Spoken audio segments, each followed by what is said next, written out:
Surprise मागे काय कळलं ना बोला पहिली यादी या आठवड्यामध्ये जाईल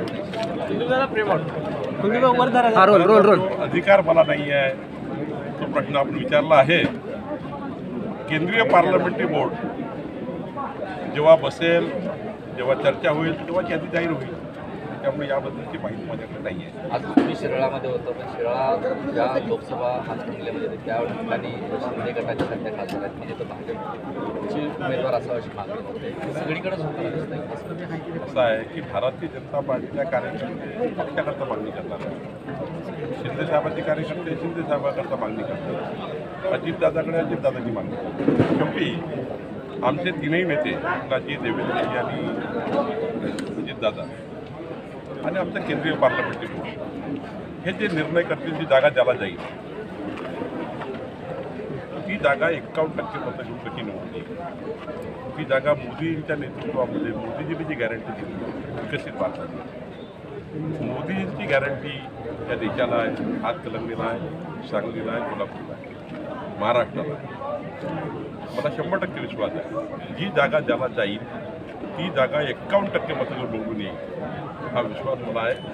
त्यामुळं जागा कुणाला जातं हे गौण आहे, जागा निवडून घेणं महत्त्वाचं आहे आणि त्यामुळं मेरिटवरच जागेचा निर्णय होईल।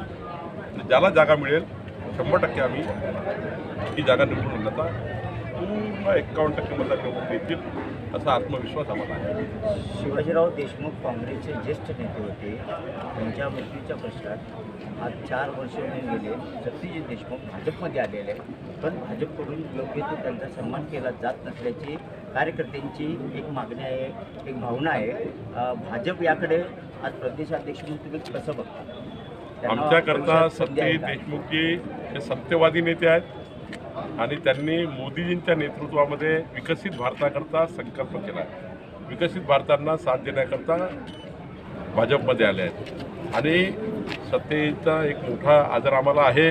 निश्चितपणे पक्ष हा त्यांच्या पाठीशी नेहमीच उभा आहे, उद्याही उभा राहील, परवाही उभा राहील आणि त्यामुळे सत्तेची काळजी फार करू नये, ती आमची जबाबदारी। उद्या मोठा लॉन्चिंग सोहळा आहे, तुतारीबद्दल काय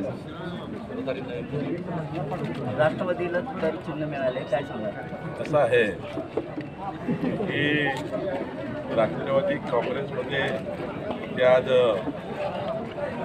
अजित पवारच्या नेतृत्वामध्ये रोज पक्षप्रवेश होत आहे, रोज पक्षप्रवेश अजित पवारांच्या राष्ट्रवादी काँग्रेसमध्ये होत आहे। रोज तुतारी असलेली राष्ट्रवादी ही संपत चालली आणि त्यामुळं आता खरं तर ही निवडणूक जी आहे ती निवडणूक मोदींच्या गॅरंटीवर आहे। मोदीजींना महाराष्ट्र आणि देशावरचा विश्वास मोदीजीवर आहे आणि त्यामुळं त्यांचं काम आहे, त्यांना पक्षचिन्ह मिळालं आहे, ते लढतील। पण मला विश्वास आहे की मोदींच्या गॅरंटीवर महाराष्ट्रामध्ये 51% मतं आम्हाला मिळतील।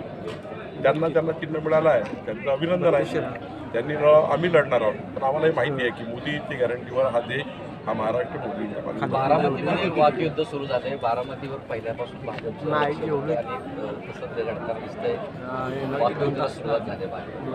बारामती लोकसभेमध्ये अजित पवार जे उमेदवार देतील त्या उमेदवाराला 60%च्या वर मतं मिळतील आणि बारामतीमध्ये सर्वात मोठा विजय महाराष्ट्रात होईल, मी तुम्हाला आत्मविश्वासाने सांगतो। शिंदे गटाचे खासदार गजानन कीर्तीकर म्हणतात की गेल्या वेळेलाही 22 जागा लढवल्या आहे, 22 जागा लढवणार आहे, भाजपच्या दावणीला शिवसेनेची शिवसेना बांधलेली नाही आहे। मी आत्ताच सांगितलं की एकनाथजी, देवेंद्रजी, अजित पवारजी आमचं केंद्रीय नेतृत्व बसेल आणि जेवढ्या जागा ज्याला येतील त्या जागा 100% निवडून आणण्याचा प्रयत्न आहे। कुणाच्या दावणीला कुण बांधणं याला काही अर्थ नाही आहे। जागा मिळाल्यावर ती जागा निवडून येणे याकरता करावयाचे प्रयत्न हे आम्ही तीनही पक्षांनी आणि 11 महायुतीच्या पक्षांनी करायचे आहे आणि आम्ही ते करणार आहोत। थँक्यू।